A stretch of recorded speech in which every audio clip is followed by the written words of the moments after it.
Bien, decía que en el Apocalipsis el capítulo comienza con un "y", porque hay una serie de datos que se van enlazando. Y ahí esa conjunción es importante. Y vi un ángel que descendía del cielo con la llave del abismo y una gran cadena en la mano, y prendió al dragón, la serpiente antigua que es el diablo y Satanás, y lo ató por 1000 años. Y lo arrojó al abismo, y lo encerró y puso su sello sobre él, para que no engañase más a las naciones, hasta que fuesen cumplidos 1000 años. Y después de esto debe ser desatado por un poco o por un poquito de tiempo. Y vi tronos, y se sentaron sobre ellos los que recibieron facultad de juzgar. Y vi las almas de los decapitados por causa del testimonio de Jesús y por la palabra de Dios, los que no habían adorado a la bestia ni a su imagen, y que no recibieron la marca en sus frentes ni en sus manos, y vivieron y reinaron con Cristo 1000 años. Pero los otros muertos no volvieron a vivir hasta que se cumplieron 1000 años. Esta es la primera resurrección. Bienaventurado y santo el que tiene parte en la primera resurrección. La segunda muerte no tiene potestad sobre estos, sino que serán sacerdotes de Dios y de Cristo, y reinarán con él 1000 años. Tremendo pasaje, lindo, muy enfático, muy compacto. Este pasaje, como podéis ver, está en el capítulo 20 del libro del Apocalipsis, al final casi del libro. El libro tiene 22 capítulos. Capítulo 20, luego el 21 y el 22. Debido a que el Apocalipsis es un libro donde hay muchos símbolos, mucho lenguaje figurado, muchas metáforas, algunos escritores, varios, quizá podría decir muchos, particularmente amilenaristas, los que no creen que habrá un milenio en la tierra, cuando leen ese pasaje argumentan lo siguiente: la palabra 1000 años o milenio, chiliasmos, solo aparece ahí, en el capítulo 20 del Apocalipsis. Este es el argumento que ellos usan. Escúchenme, porque esto que voy a decir es importante y podéis leerlo en los libros que escriben los amilenaristas. ¿Qué dice? Que la palabra 1000 años o milenio o chiliasmos aparece solo en este capítulo 20 y solo en el libro del Apocalipsis. ¿Seguís hasta ahí? ¿Me seguís hasta ahí? Sí, sí. Bien. Y que el libro del Apocalipsis es un libro de símbolos. mucho lenguaje figurado. De manera que la conclusión es que la palabra, el término chiliasmos, que significa 1000 años, es figurado, que no debe tomarse literalmente. Y repito eso, no debe tomarse literalmente, porque solo aparece en el Apocalipsis, solo aparece en un capítulo del Apocalipsis, y el Apocalipsis es un libro de símbolos, mucho lenguaje figurado. Bueno, y estos señores, estos teólogos, algunos son brillantes teólogos.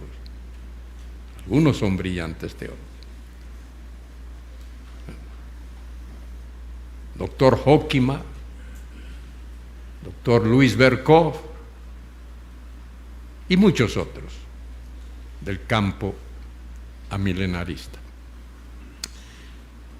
Pero ese argumento hay que refutarlo.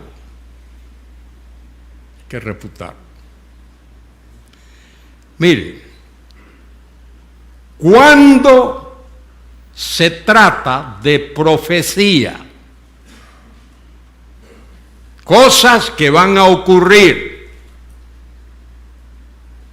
como por ejemplo en la tribulación, en los días finales, todo lo que tiene que ver con profecía, el vocabulario relacionado con la profecía es vocabulario abstracto,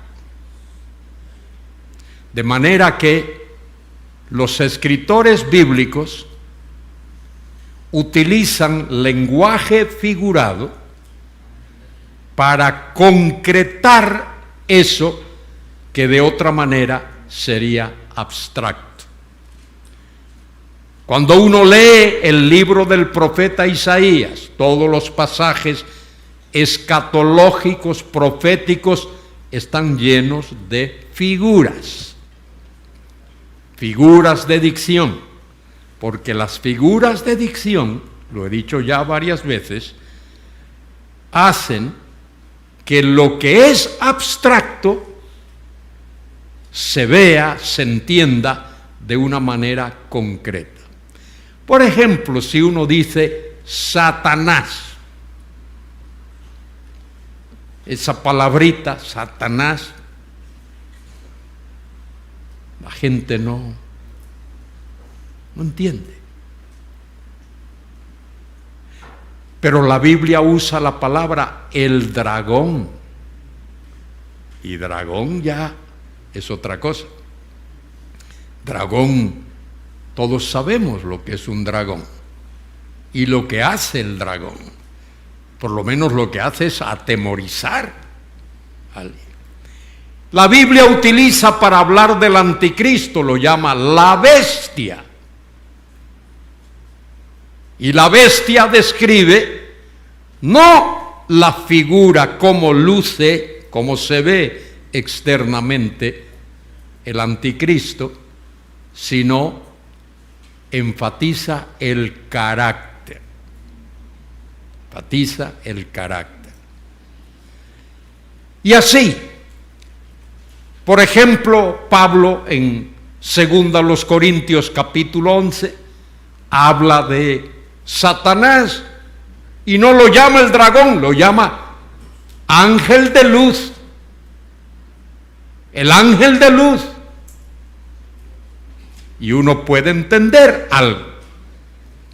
En el Antiguo Testamento, cuando el ser humano fue tentado en el huerto, dice la Escritura que impersonó, tomó la forma de una serpiente, y todos entendemos la serpiente. De manera que las figuras se usan en la Biblia, las figuras de dicción, no para oscurecer, sino para aclarar.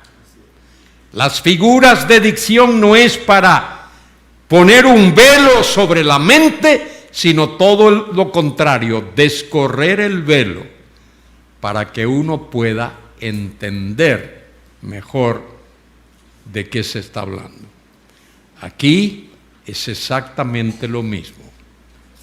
Exactamente lo mismo. Aquí se habla de un milenio, 1000 años. Pero fíjese otra cosa. Todo el Antiguo Testamento, prácticamente, todo el Antiguo Testamento, desde el Génesis hasta Malaquías, enseña que en esta tierra habrá un reino mesiánico, un reino sobre el cual el Mesías ha de reinar. En Génesis se habla de eso. Génesis 49, cuando Jacob bendice a sus hijos, cuando llega Judá le dice: el cetro no se apartará de Judá, ni el dador de la ley hasta que venga Silo. Y Silo es una palabrita hebrea que significa aquel a quien le pertenece, aquel que tiene el derecho. Tiene el derecho de reinar, le pertenece el reino. De manera que ahí tenemos una referencia al reino, y si uno sigue leyendo Éxodo, Levítico, Números, Deuteronomio, y sigue Josué, Jueces, Ruth, todos los libros de la Biblia, los profetas, Isaías, hemos visto pasajes de Isaías, Jeremías, Lamentaciones, Ezequiel, Daniel, y seguimos con los profetas menores, Oseas, Joel, Amós, Nahum, Habacuc, Sofonías, todos los profetas, hasta Malaquías. Y vamos a los salmos y encontramos muchas referencias a el hecho de que habrá en la tierra, en este planeta Tierra, en el cual vivimos, habrá un reinado glorioso del Mesías. Habrá un reinado mesiánico. Cuando llegamos al libro del Apocalipsis, eso que todo el Antiguo Testamento dice, que se leímos esta mañana el Salmo 72, todo lo que ocurrirá, todo lo que dice el Antiguo Testamento, los 39 libros del Antiguo Testamento, todo lo que dice el Antiguo Testamento, los 39 libros del Antiguo Testamento. Quiero recalcar eso, no os dejéis aturdir ni confundir. Escuchadme. Todo el Antiguo Testamento, desde Génesis hasta Malaquías, enseña que en este planeta Tierra un día va a haber un reino mesiánico, el reinado glorioso del Mesías, el reinado durante el cual la gloria de Cristo será vista, la gloria de Cristo se verá. De manera que eso lo enseña todo el Antiguo Testamento. ¿Me habéis entendido hasta ahí? Todo el Antiguo Testamento enseña que habrá un reinado glorioso del Mesías. Y eso incluye también lo que los evangelios sinópticos enseñan. Mateo, Marcos y Lucas, que el Mesías ha de regresar a reinar. Apocalipsis 20 del 1 al 6. Concretamente nos enseña que ese reinado mesiánico, ese reinado de Cristo en la tierra, durará 1000 años. Quiero explicar esto.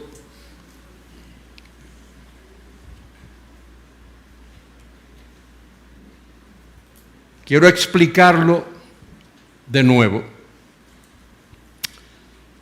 Quiero que me entendáis, porque os vais a encontrar muchos por ahí que niegan que va a haber un milenio. Fíjese, puedo predicar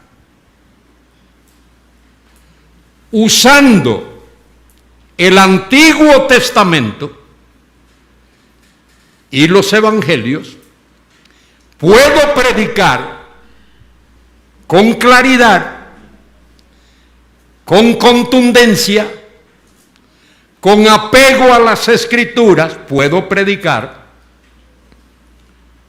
que un día en esta tierra va a haber un reino mesiánico, que Jesucristo ha de regresar a reinar en este mundo, y que ha de reinar con justicia, que ha de reinar en paz, que ha de reinar en gloria y en santidad. Ha de reinar. Puedo predicar usando el Antiguo Testamento y los Evangelios esa verdad bíblica. La contribución que Apocalipsis 20 del 1 al 6 hace es decirnos que ese reino glorioso del Mesías en la tierra, ese reinado que Cristo ha de inaugurar cuando venga a la tierra por segunda vez, ha de durar 1000 años. ¿Me habéis entendido? La contribución específica, clara, sin ambajes, contundente, que Apocalipsis 20 del 1 al 6 hace al tema, es decirnos cuánto va a durar ese reino. Es decir, puedo predicar que habrá un reino usando cualquier libro del Antiguo Testamento, usando los salmos y usando los profetas que he mencionado. Puedo predicar eso, que va a haber un reino glorioso, un reino de paz, un reino de justicia, un reino de santidad, un reino en el que habrá cambios topográficos tremendos en la tierra. Hasta la Biblia nos dice que el clima va a cambiar durante ese reino. No va a haber los calores de Choluteca, ni va a haber los inviernos del Polo Norte, no va a haber inundaciones, no va a haber huracanes, no va a haber terremotos, no va a haber todas esas catástrofes que el mundo ha experimentado a lo largo de su historia. Dios va a cambiar todo eso. Y el Mesías va a reinar en paz. Y ahora nos quejamos de que, algunos se quejan, de que somos en la tierra 8.000 millones de seres humanos. Sabéis que en el milenio habrá una explosión demográfica insólita, inaudita, sin precedentes. La población de la tierra va a crecer de una manera tremenda. Apocalipsis 20 hace una gran contribución. Nos dice que ese reinado glorioso del Mesías va a durar 1000 años. Y durante esos 1000 años, una de las cosas principales que han de ocurrir, una de las cosas principales que ha de ocurrir, es que la gloria del Mesías será vista. Cuando el Mesías vino la primera vez,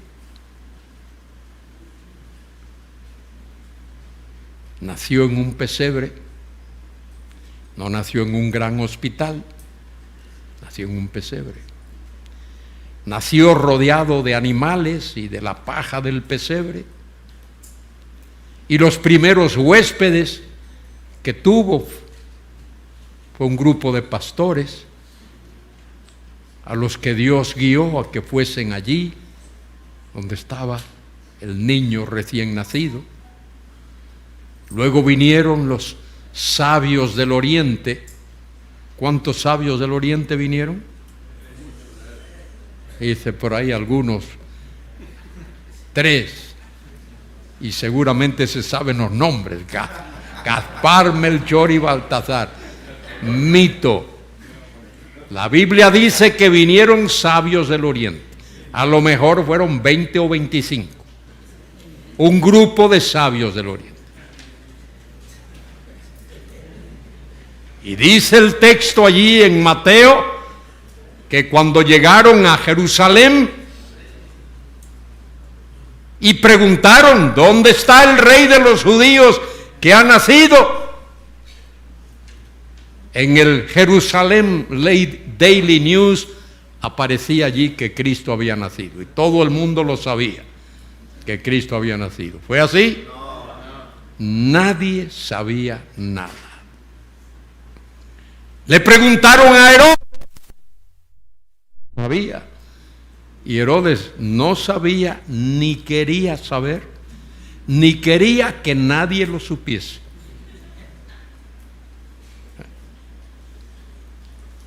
Y Herodes, cuando vio lo que venía, dio una orden: matar a todos los niños.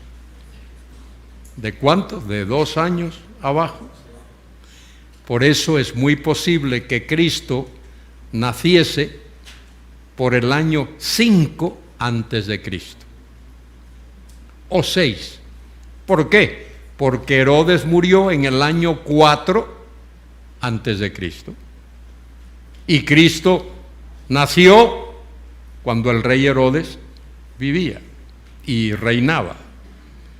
De manera que a lo mejor Cristo nació en el año 5, pudo haber sido en el 6 antes de Cristo. Fíjese la cronología. Y luego, la familia del niño que ha nacido tiene que salir huyendo y se va a Egipto, hasta que allá el niño crece y luego regresa después de la muerte de Herodes. Después de la muerte de Herodes, regresan y van a vivir primero en otro sitio, pero luego se van a Nazaret, porque la Escritura dice que sería llamado Nazareno. Fue a vivir a Nazaret. Fíjese la humillación del Señor. ¿Cuál era el dicho en aquellos tiempos? Puede Nazaret. Nazaret era lo peor de lo peor. Es más, hoy día no ha cambiado mucho Nazaret. Uno va a Nazaret y uno siente un poco de tensión allí. Y allí vivió el Señor. Y vivió por lo menos 18 años o más, hasta que luego, ya cuando tiene unos 30 años, va delante de Juan el Bautizador para que Juan lo bautice. Pregunto, vosotros que sabéis, estáis bien informados, ¿por qué se bautiza uno? ¿Cuántos hay aquí que han sido bautizados? Casi todos. Aquí hay un hermano que no ha sido bautizado. ¿Usted ha sido bautizado? ¿Y por qué no levantó la mano cuando pregunté? Ah, ya lo sé, es que el hermano tiene reuma, no puede levantar la mano. Tiene artritis, ¿no? A ver, ¿cuántos han sido bautizados? Ah, ya se le quitó la artritis, miren.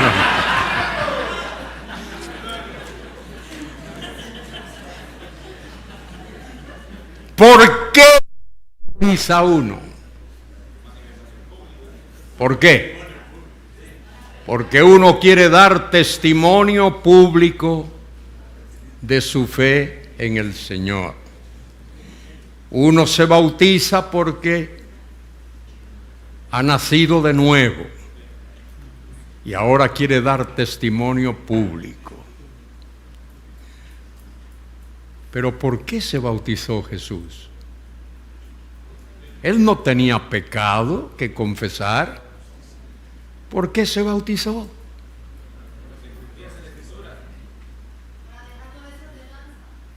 Bien, algunos.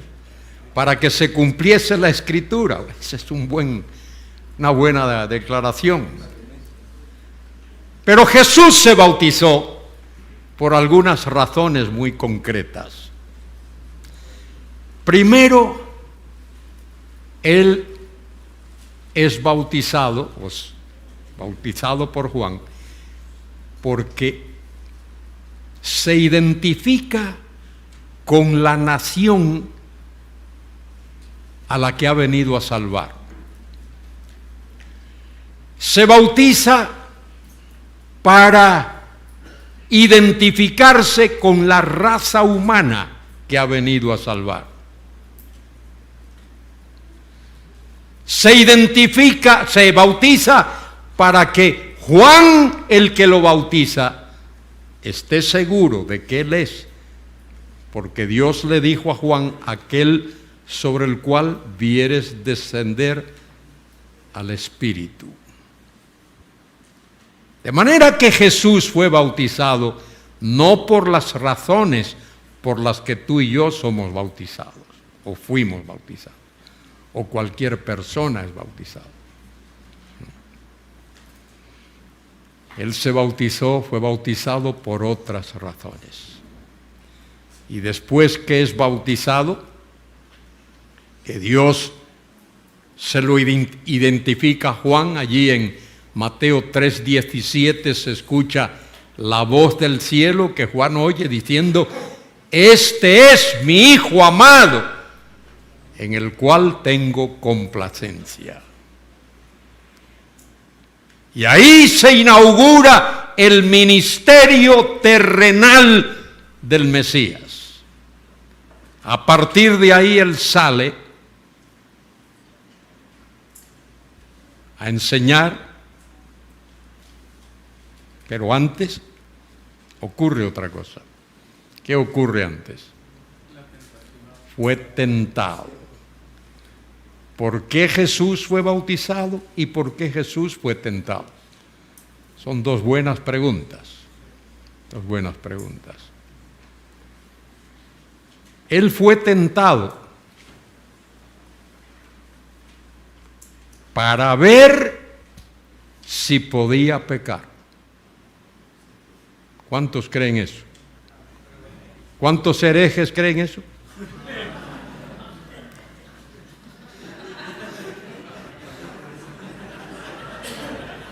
¿Cuántos herejes creen eso?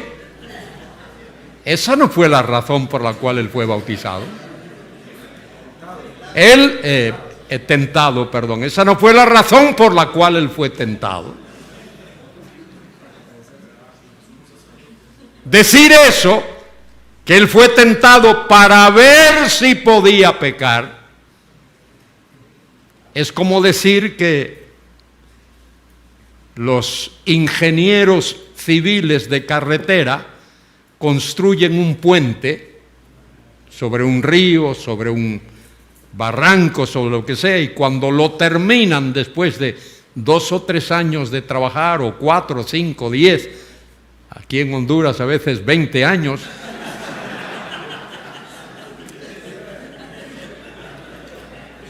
después que lo terminan, entonces prueban el puente a ver si se va a caer. Para eso prueban el puente. ¿Para qué lo prueban? ¿Para ver si se va a caer? No, para demostrar que no se va a caer. De manera que Cristo no fue tentado para ver si podía pecar. Cristo fue tentado para demostrar que no podía pecar. Cristo no podía pecar. Y no podía pecar porque Cristo es una persona divina. Decir que Cristo podía pecar es decir que Dios podía pecar. Y él fue tentado en el área de su humanidad, porque su humanidad era tentable, pero su persona no era pecable. Entonces Cristo no podía pecar.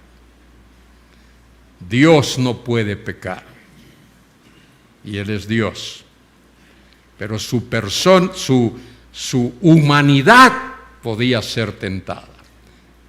En el área de su humanidad, Él podía ser tentado. Pero Cristo no era una persona humana, Él era una persona divina, una sola persona, persona divina. De manera que nunca prediques que Cristo podía pecar, o que Él fue tentado para ver si podía pecar. No, Él no podía pecar. Él es Dios todopoderoso. Él fue tentado para demostrar. Y luego, después de su victoria sobre la tentación, Él va por toda Judea predicando, enseñando, haciendo señales en todos los sitios. Predica el Sermón del Monte, el sermón más maravilloso que oídos humanos jamás han escuchado, y de ahí sigue sanando personas, capítulo 8 y capítulo 9 de Mateo, capítulo 10, Él envía a los discípulos a predicar, capítulo 11 hace un llamado a todos aquellos que le habían oído y que seguían duros. Él los llama: venid a mí, todos los que estáis trabajados y cargados, y yo os haré descansar. Llevad mi yugo sobre vosotros, porque mi yugo es fácil y ligera mi carga. Y luego en el capítulo 12, Él sana a un endemoniado, sordo y mudo y no sé qué más. Y entonces lo acusan de haber hecho eso por el poder de Satanás. Fíjese todo lo que tuvo que soportar. Y debido a la dureza del corazón de esa gente, Él les predica por parábolas. Capítulo 13 de Mateo es parábolas para que oyendo no escuchen y viendo no vean, porque sus corazones estaban endurecidos. Y esas parábolas eran para que no recibiesen mayor condenación. Porque si Él les seguía hablando claramente como lo había hecho hasta ahí, la condenación sería mayor. Y así el Señor enseña capítulo 14, capítulo 15, 16, ya lo vimos, cuando anuncia que Él establecería la iglesia en este mundo. Capítulo 17, la transfiguración. Capítulo 18, la comunidad de creyentes que Él está formando. 19, 20, 21. Y habla allí su entrada llamada triunfal.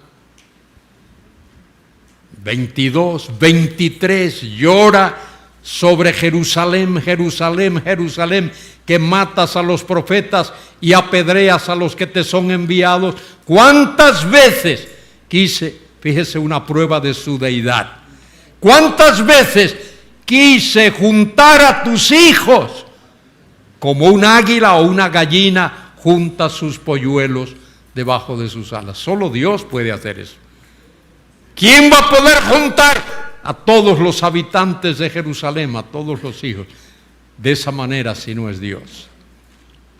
Y en el capítulo 24 predica su gran sermón profético. Tremendo sermón profético. Los discípulos esperan a estar con Él en el Monte de los Olivos y allí le preguntan: dinos, ¿cuándo serán estas cosas? Eso que Él le había dicho, que no quedaría piedra sobre piedra, que no sería removida. ¿Cuándo serán estas cosas? ¿Y qué señal habrá de tu venida y del fin del siglo? Y allí el Señor le explica detalladamente lo que va a ocurrir. Oiréis de guerras y de rumores de guerras. Vendrán herejías, vendrán aquellos que dirán: yo soy el Cristo, y a muchos engañarán. Pero el Señor les dice que Dios tiene un plan. Y el plan de Dios es que el evangelio del reino sea conocido en todo el mundo. Y en Mateo 24, 14 se lo dice claramente: este evangelio del reino será predicado en todas las naciones y entonces será el fin. Y le explica a partir de ahí cómo será eso, porque vendrá un periodo de tribulación. Y en el versículo 15 le dice: cuando veáis en el lugar santo, de Mateo 24, 15, cuando veáis en el lugar santo la abominación desoladora de la que habló el profeta Daniel, en medio de la gran tribulación, la abominación desoladora, el anticristo ha de plantar su tienda y su cuartel general allí en la ciudad de Jerusalén. Y va a exigir adoración. Y dice el texto allí que habrá ejércitos que se unirán para combatir contra Jerusalén. Y Jerusalén va a ser rodeada por esos ejércitos. Eso lo dice Zacarías capítulo 14, que Jerusalén será rodeada por ejércitos. Y cuando Jerusalén esté a punto de ser barrida, destruida de nuevo, el Mesías aparece. Viene a defender a su pueblo. Dice allí en Zacarías 14:3: sus pies se afirmarán sobre el monte de los olivos. Y el monte de los olivos se partirá en dos. Y formará un valle allí. Monte de los Olivos está al este de Jerusalén. Desde el Monte de los Olivos, que está a 1,5 kilómetros, no más, quizá poquito más, pero no más, uno puede ver toda la ciudad de Jerusalén. Ese trayecto se puede hacer a pie. Era la distancia que se le permitía a un judío caminar el día de reposo. Y el Señor anuncia lo que ha de ocurrir. Él viene con poder, con gloria, con majestad, con autoridad para establecer su reino. Fíjese, esto lo dice allí en el capítulo 19, que tenéis la Biblia abierta allí en el Apocalipsis. Dice en el capítulo 19, versículo 11, entonces vi el cielo abierto y aquí un caballo blanco, y el que lo montaba se llamaba Fiel y Verdadero, y con justicia juzga y pelea. Sus ojos eran como llama de fuego, y había en su cabeza muchas diademas. Diademas ahí significa coronas, y tenía un nombre escrito que ninguno conocía, sino él mismo. Estaba vestido de una ropa teñida en sangre, y su nombre es el Verbo de Dios. El Verbo de Dios es la manifestación visible de Dios. Y los ejércitos celestiales, vestidos de lino fino, finísimo, blanco y limpio, les seguían en caballos blancos. De su boca sale una espada aguda para herir con ella las naciones, y él las regirá con vara de hierro. ¡Qué fantástico! Él regirá a las naciones con vara de hierro. Cuán agradecidos tenemos que estar que la vara de hierro estará en la mano del Mesías, no en la mano del diablo. Él las regirá con vara de hierro, y él pisa el lagar del vino del furor de la ira del Dios Todopoderoso, y en su vestidura y en su muslo tiene escrito este nombre: Rey de Reyes y Señor de Señores. Y vi a un ángel que estaba en pie en el sol y clamó a gran voz diciendo a todas las aves que vuelan en medio del cielo: venid, congregad la gran cena de Dios, para que comáis carnes de reyes y de capitanes, carnes de fuerte, carnes de caballo, carnes de jinetes, carnes de todos, libres y esclavos, pequeños y grandes. Y vi a la bestia. La bestia es el anticristo, es el que ha estado oponiéndose al Señor y persiguiendo a los escogidos de Dios. Vi a la bestia y a los reyes de la tierra y a sus ejércitos reunidos para guerrear contra el que montaba el caballo blanco y contra su ejército. Las naciones se mancomunan, forman un ejército para intentar impedir que el Mesías venga a la tierra. ¿Habéis leído el Salmo 2 alguna vez? De eso es lo que habla. Salmo 2 dice: ¿por qué se amotinan las gentes y los pueblos piensan cosas vanas? Fíjese ese salmo, tremendo salmo de la palabra de Dios, lo que dice allí. ¿Por qué se amotinan las gentes y los pueblos piensan cosas vanas? Se levantarán los reyes de la tierra, estos de los que acabo de leer en Apocalipsis, y príncipes consultarán unidos, se ponen de acuerdo contra Jehová y contra ¿quién? ¿Quién es su ungido? Su Mesías. Contra Jehová y contra su Mesías. Y esto es lo que dirán. Mire lo que dirán, diciendo: rompamos sus ligaduras, echemos de nosotros sus cuerdas. ¿Sabe lo que eso quiere decir?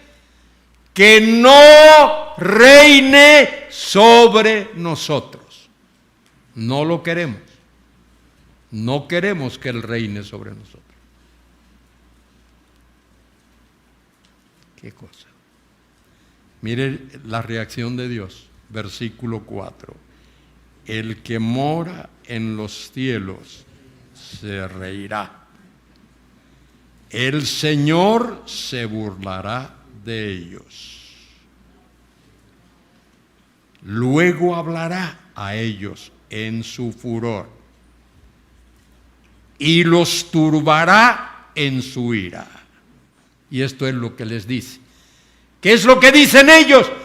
Que no reine sobre nosotros. Mire lo que Dios le dice. Un momentito.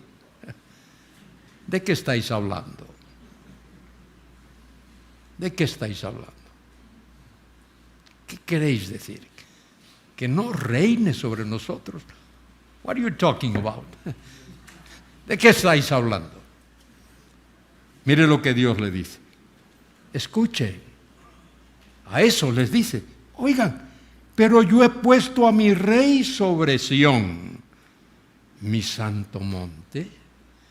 ¿Qué decís vosotros? Que no reine sobre nosotros. Pero si yo he puesto a mi rey sobre Sión, ¿para qué lo ha puesto allí en Sión? Para que reine. ¿Desde dónde va a reinar? Desde el trono de David. Él se va a sentar en el trono de David y desde allí va a reinar como rey, como Mesías, como Jehová Todopoderoso. Va a reinar. Pero yo he puesto mi rey sobre Sión, mi santo monte. Y dice el texto, dice Dios, yo publicaré el decreto. Mire el decreto que Dios dice que publica, la orden. El decreto, la orden que Dios ha publicado. Jehová me ha dicho, mi hijo eres tú, yo te engendré hoy. ¿Qué significa eso? Mi hijo eres tú, yo te engendré hoy. ¿Quieres saber lo que eso significa? ¿Cuántos quieren saberlo? 4 nada más quieren saberlo. Muy bien. Si tú quieres saber lo que eso significa, ven conmigo al capítulo 13 del libro de los Hechos de los Apóstoles. Capítulo 13 de Hechos de los Apóstoles. Allí Pablo está predicando en una sinagoga. 13:30. Quiere decir eso, mi hijo eres tú, yo te engendré hoy. ¿A qué se refiere? A la resurrección de Jesús. Ahí te lo dice, hermano. No tienes que ir a un sitio a buscar información, ahí te lo dice. Mi hijo eres tú, yo te he engendrado hoy. Tiene que ver no con el origen de Cristo, no con el hecho de que Él haya sido engendrado en la eternidad o por ahí en otro sitio. Tiene que ver con la resurrección de Jesús. Él fue resucitado de entre los muertos. ¿Para qué? Para que pueda sentarse en el trono de David como rey mesiánico. Eso es lo que dice el texto. Eso es interpretación literal del texto. Eso es hermenéutica literal. Lo que el texto está diciendo en su contexto. De manera que cuando dice, yo publicaré el decreto, Jehová ha dicho, mi hijo eres tú, yo te engendré hoy. Lo engendró al sacarlo del sepulcro vivo, glorioso, para que pueda sentarse en el trono de David como rey mesiánico. Lo dice la Biblia claramente, ahí está. Lo único que hay que hacer es leer la Biblia con cuidado. Y cuando uno lee la Biblia con cuidado, aprende muchas cosas, ¿verdad que sí?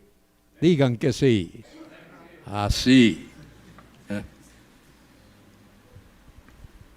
Aquí somos tremendos. Ahí que tenemos el equipo A aquí, cambian la pilita para que uno pueda. Muy bien.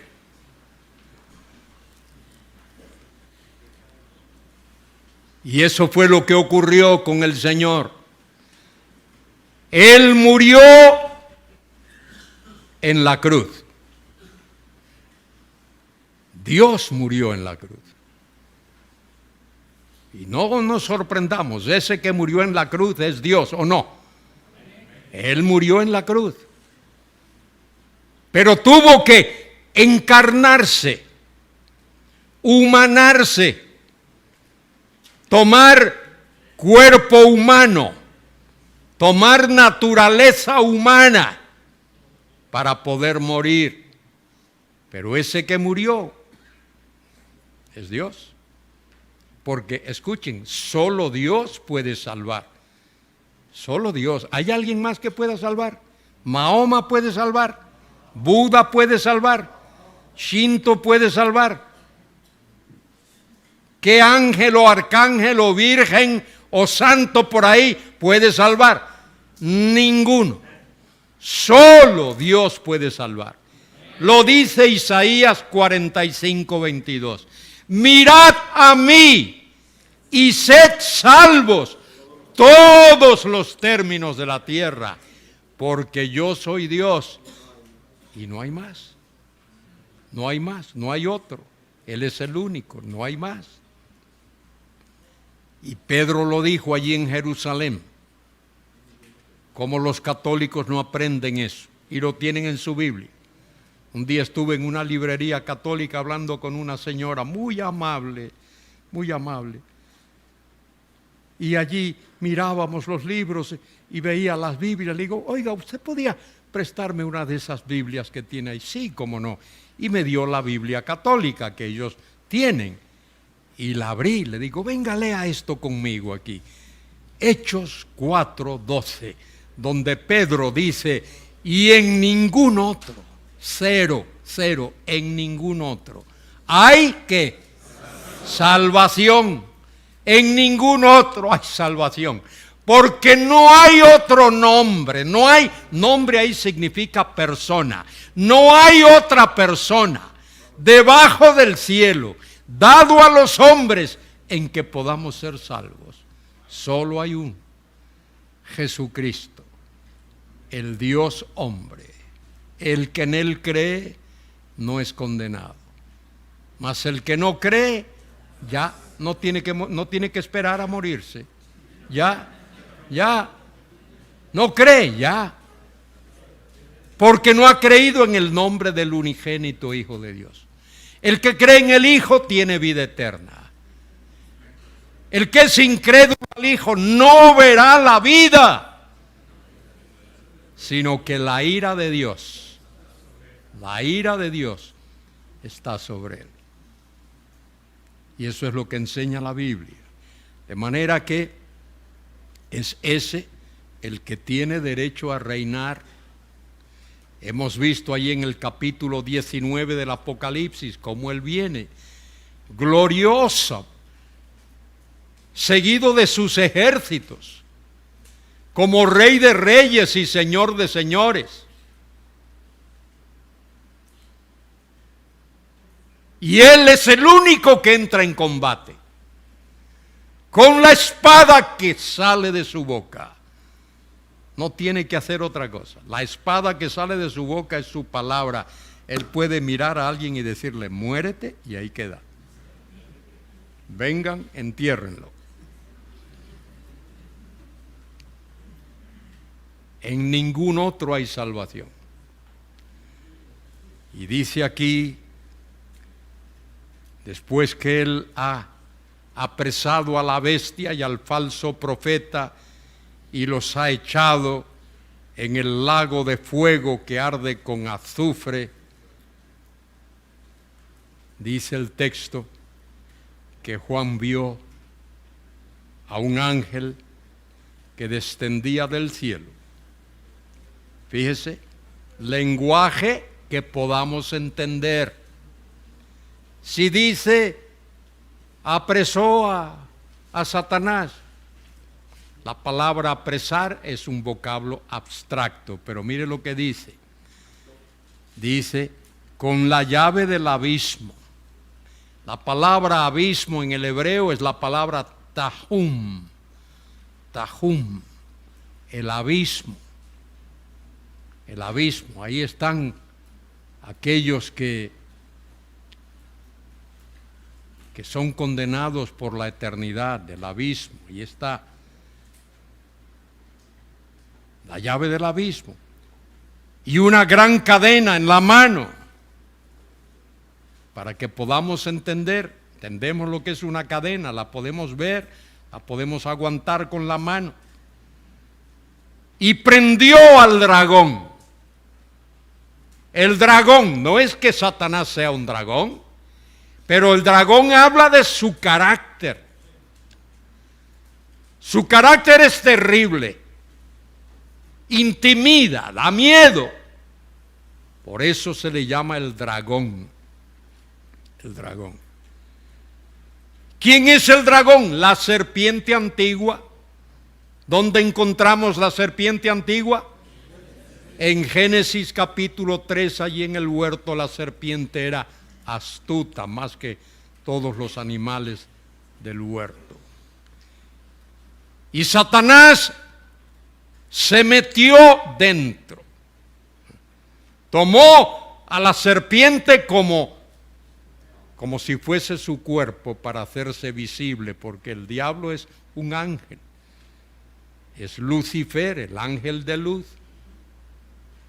Entonces, para que fuese visible, tomó la serpiente antigua.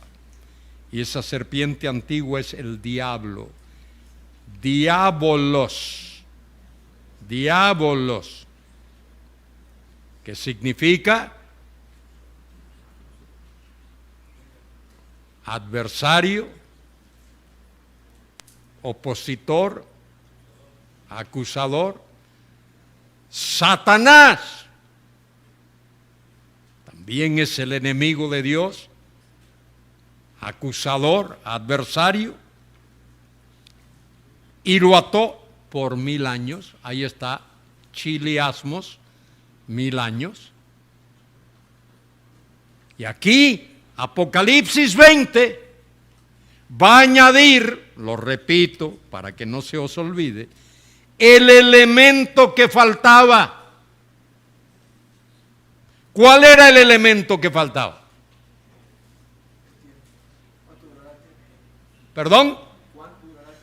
¿Cuánto durará el reinado terrenal de Cristo? Apocalipsis 20 nos da esa información. Los salmos hablan de que habrá un reinado glorioso del Mesías. Isaías nos habla de que habrá un reinado glorioso del Mesías. Ezequiel, que habrá un reinado glorioso del Mesías. Daniel, que habrá un reinado glorioso del Mesías. Y así muchos libros del Antiguo Testamento.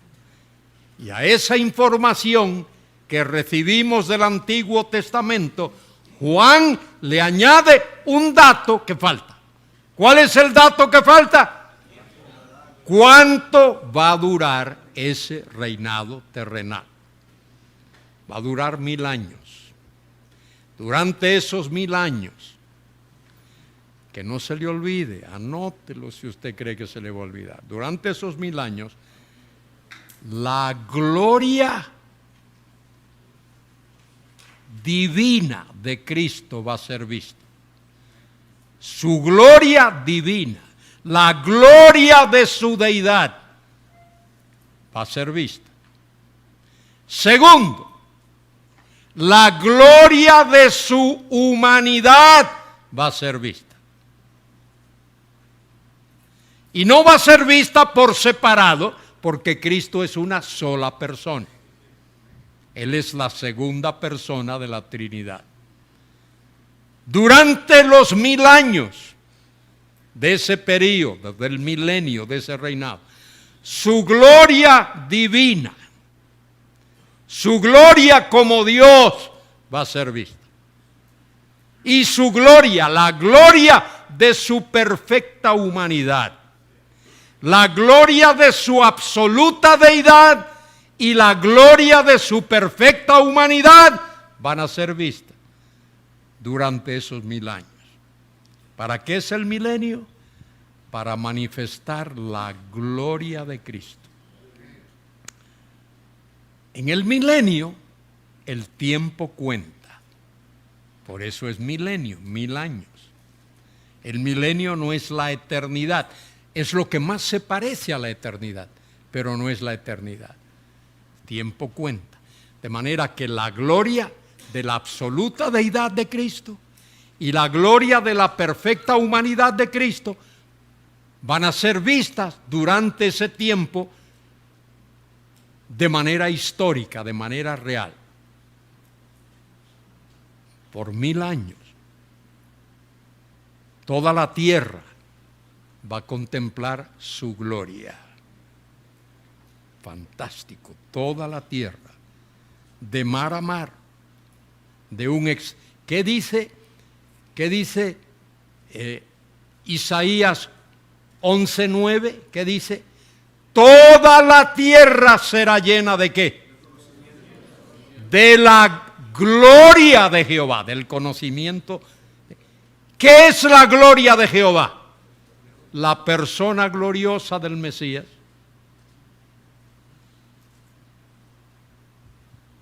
¿Qué dice el texto?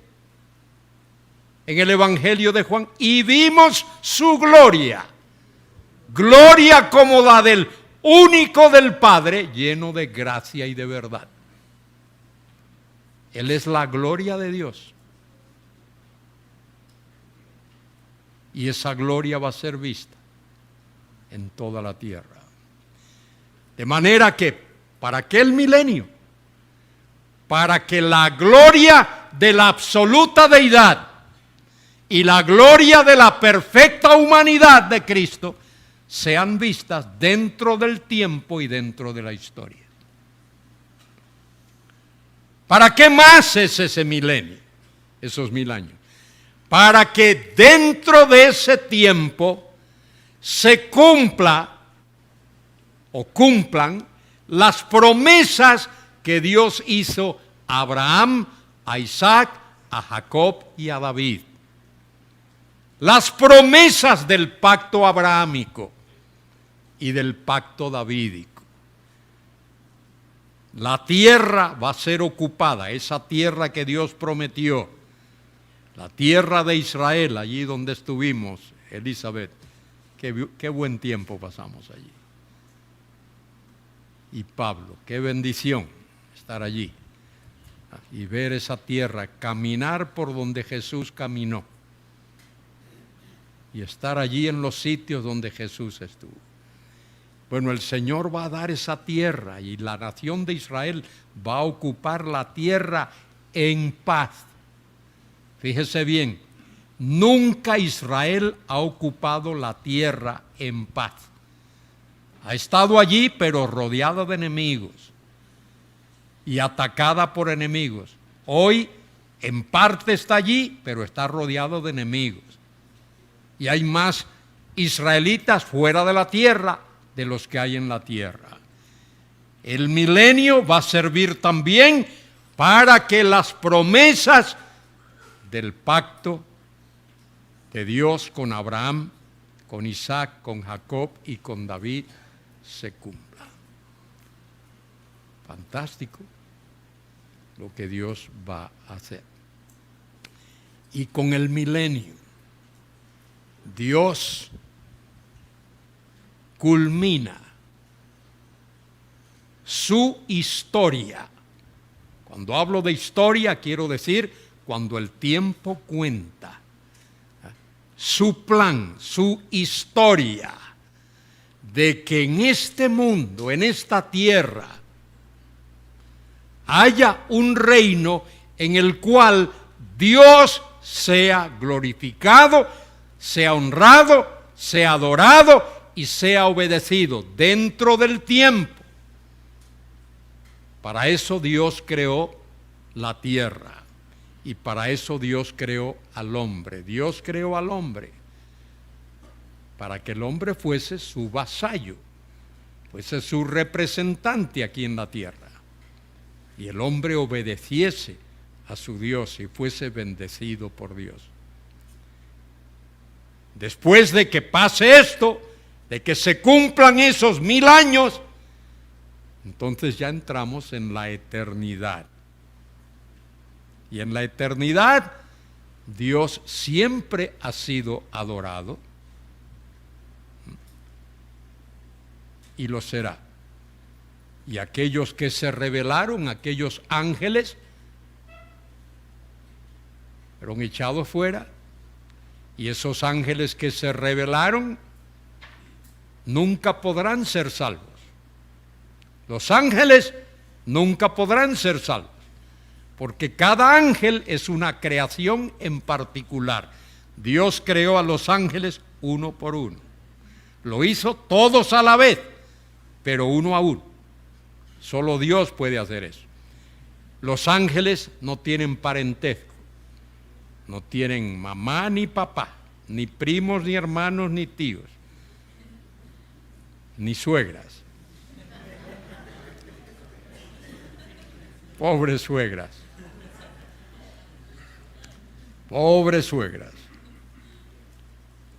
Son buenas. Muchas de ellas son buenas. Yo tuve una suegra magnífica y ahora es mucho mejor. Está con el Señor en la gloria. Pero fue muy buena persona. Bien. La serpiente antigua, Satanás el diablo, lo ató por 1000 años y lo arrojó al Tajum, al abismo, y lo encerró y puso su sello sobre él para que no engañe más a las naciones. ¿Cuál es el principal ministerio del diablo en el mundo? Engañar a seres humanos, engañar a las naciones. Desde el principio, ¿qué le dijo al hombre? Con que Dios os ha dicho. Y le dijo una mentira. No moriréis. Y Dios le había dicho, sí moriréis. Y en la tentación, ¿qué hizo Satanás? Primero le dijo a Jesús, allí en Mateo 4, cuando el Señor, después de haber estado 40 días y 40 noches sin comer, tenía hambre, por su naturaleza humana, tenía hambre. Y el diablo le dice, dile a estas piedras que se vuelvan pan. Fíjese qué tremenda tentación. Suponte que el diablo te aparece a ti o a mí, que te aparezca a ti mejor.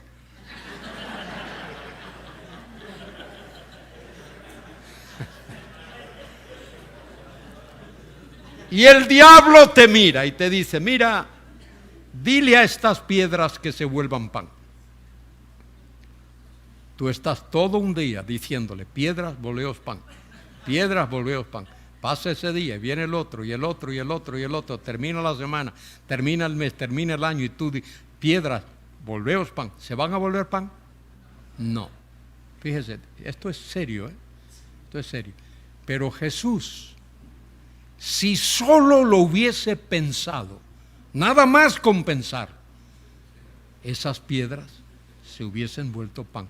De manera que la tentación para Jesús fue increíblemente mayor de lo que sería para cualquiera de nosotros.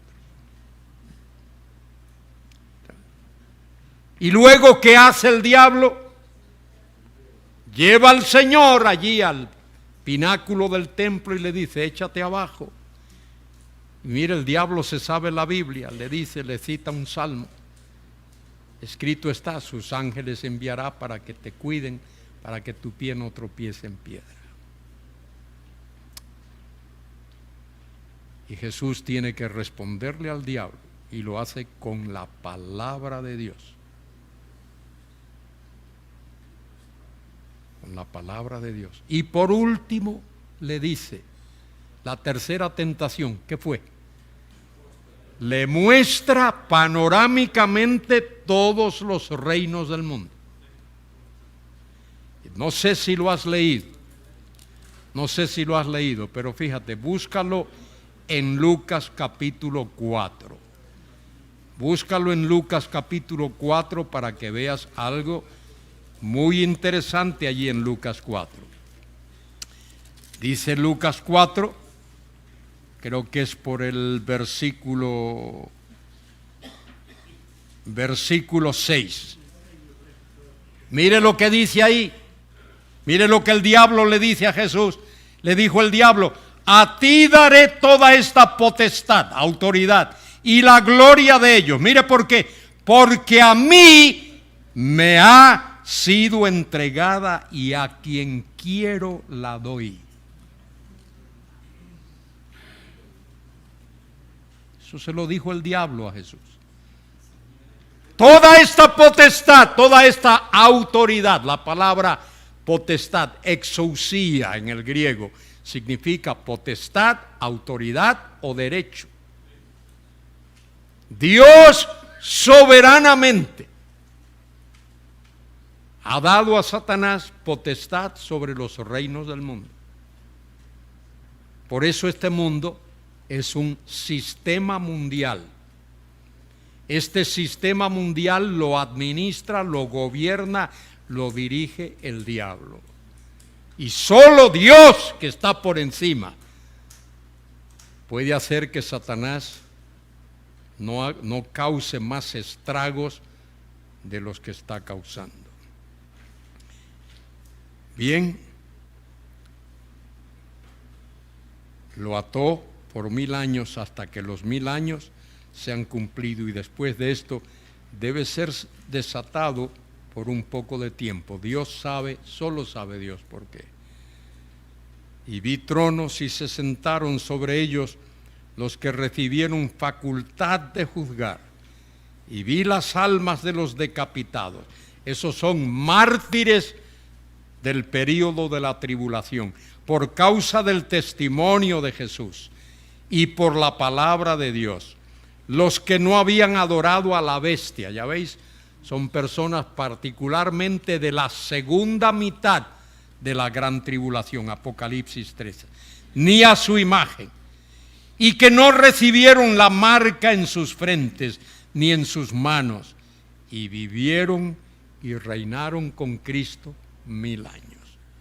5 veces aparece en ese pasaje la palabra 1000 años, chiliasmos. No una sola vez, sino 5 veces. Y todo eso hay que interpretarlo ¿cómo? Literalmente. Toda la Biblia hay que interpretarla literalmente. Bueno, aquí está. Por eso Dios nos ha dado su palabra, su revelación, para que la leamos y la estudiemos bajo la dirección del Espíritu Santo. Esos 1000 años son literales, no son figurados. No es mítica la cosa, no es simbólico, son 1000 años. Y esos 1000 años es el tiempo que durará el reinado terrenal de Cristo, el reinado del Mesías aquí en esta tierra.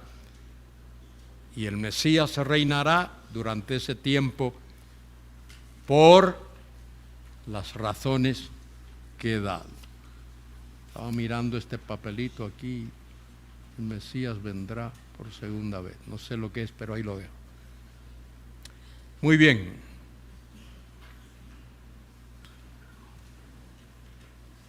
¿Alguna observación que alguien tenga que hacer? Diga.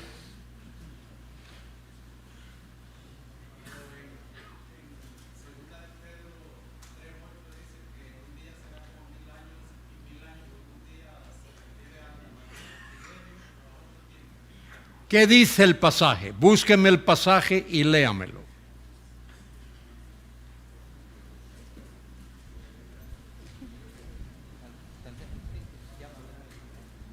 Creo que está en segunda de Pedro 3, por ahí, ¿no? Sí.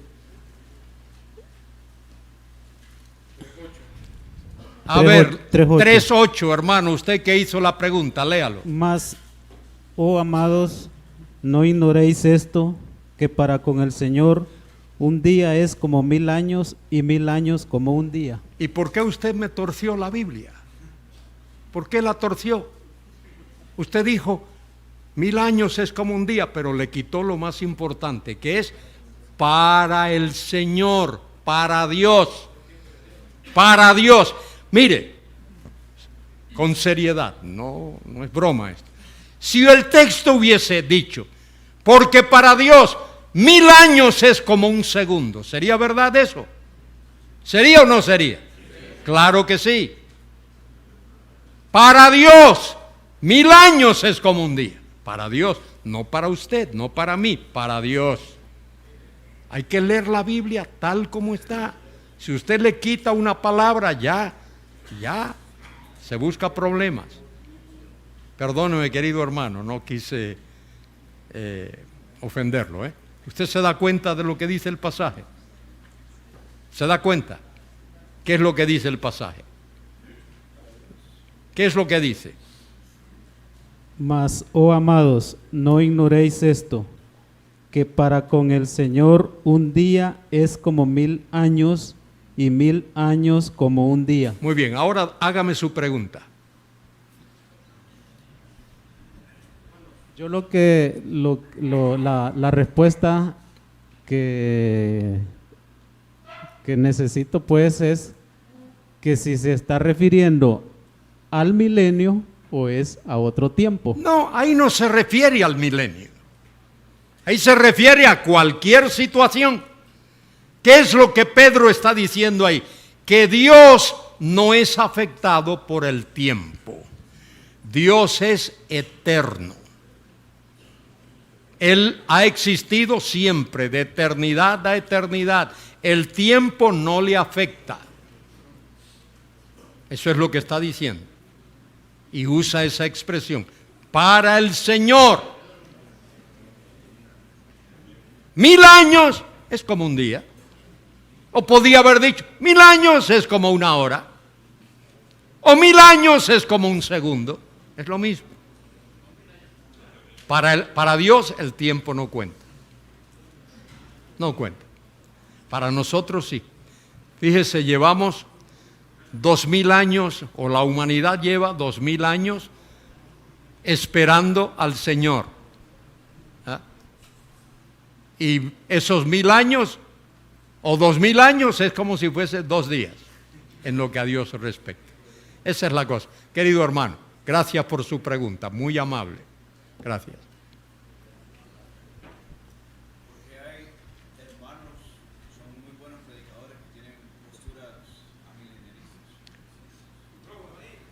Mire, cada vez que usted hace una pregunta y comienza con ¿por qué?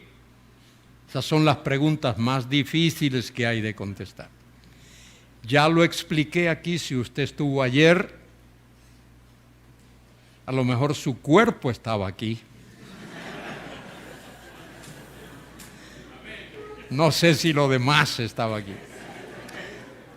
Pero yo dije que mucho de eso tiene que ver con la palabrita hermenéutica. El amilenarista alegoriza las escrituras. Alegorizarla es darle un significado diferente al que tiene ahí. ¿Cómo debe interpretarse la Biblia? Literalmente. El amilenarista dice, esos 1000 años es un periodo indeterminado, dicen algunos. Y no se refiere al hecho de que el Señor va a implantar. La iglesia ya es el reino. Pero fíjese, querido hermano, si la iglesia fuese el reino, ¿qué tiempo hace que existe la iglesia? ¿Cuántos años hace? Casi, vamos a decir 2000 años. 2 milenios. Entonces ya no es un milenio, ¿ya veis? Se buscan el problema de decir, no, es que milenio no es 1000 años, es un periodo indeterminado. Por eso otros, dándose cuenta de ese problema, que lo expliqué hoy, dicen que el milenio se realiza en el cielo. Cuando un creyente muere, va para el cielo, va para el reino, y ese es el milenio para él allí. Entonces se busca un problema mayor, porque los demás que estamos aquí, que somos creyentes, no tenemos nada que ver con el milenio.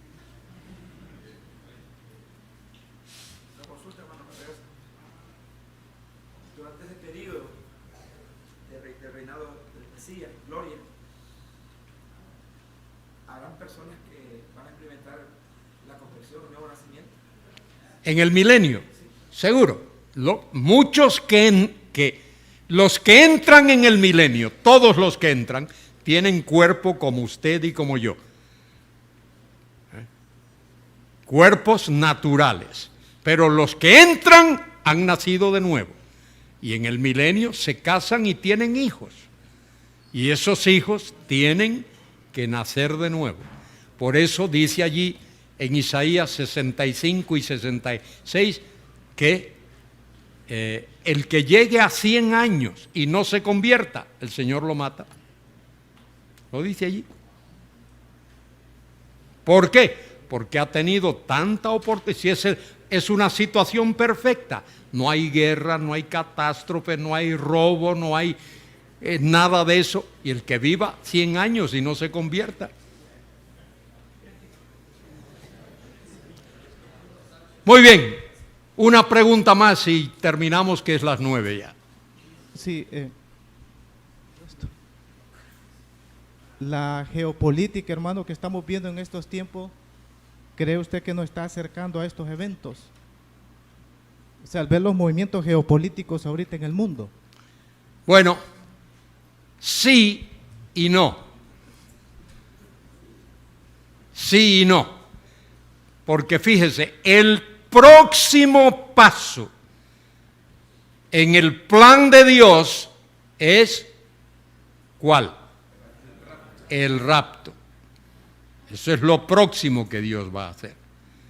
Y el rapto es inminente, puede ocurrir en cualquier momento. Lo que está ocurriendo en el mundo, lo que usted ha llamado geopolítica, que es una buena expresión que usan los historiadores y los sociólogos, la geopolítica y los politólogos. Todo esto que está ocurriendo, guerras, rumores de guerras, violencia, incluso terremotos y catástrofes que hay en el mundo, lo que está haciendo es advertir a la humanidad que lo que Dios dice es algo real. No que lo que está ocurriendo ya es el cumplimiento, pero presagia el cumplimiento. De manera que usted tiene razón ahí. Y creo que el tiempo está cerca. Pablo dice en Romanos 16 que estamos más cerca de cuando creímos. Gracias por su observación. Muy bien, hermanos, qué gusto es estar con vosotros. Qué bendición es estar con vosotros. Cuídense mucho. ¿Cuántas esposas hay aquí? Mujeres casadas, ¿cuántas hay? Veo 2 o 3, nada más por allá, 4, 5, 6, 7, 8, qué poquitas hay. Hay que ver más, que haya más, que hermanas. A ver, no puedo hablar.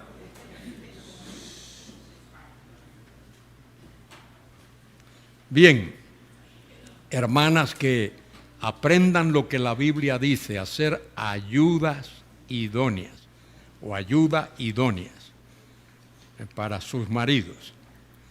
Que sus maridos aprendan a tratarlas bien. Tratarlas bien. Hubo 4 mujeres en algún sitio del mundo que se reunieron para ver cómo podían hacer que sus maridos le ayudasen en casa. ¿Cómo podían hacer eso? Y estas 4 mujeres se reunieron y discutieron el tema, discutieron a ver cómo podían hacerlo. Y después de una semana, vaya, Y dice, bueno, nos vamos a reunir de nuevo de aquí a 3 meses a ver los resultados. Y pasado 3 meses se reúnen de nuevo. Y dice una, yo le dije a mi marido que si no me ayudaba en casa, no le iba a lavar la ropa, ni planchársela, que él tendría que hacer. Y pasó 1 día, 2 días, 3 días, y al 4.º día empecé a ver que mi marido me ayudaba. Dice la otra, yo le dije a mi marido que si no me ayudaba en casa no le iba a cocinar, que él tendría que cocinarse su comida. Y pasó 1 día, 2 días, 3 días, y al 4.º día comencé a ver que mi marido me ayudaba. Y dice la otra, y yo le dije a mi marido que si no me ayudaba en casa, no iba a dormir más en mi habitación, ni iba a dormir más en mi cama. Y dice, y pasó 1 día, 3 días, y al 4.º día empecé a ver de este ojo.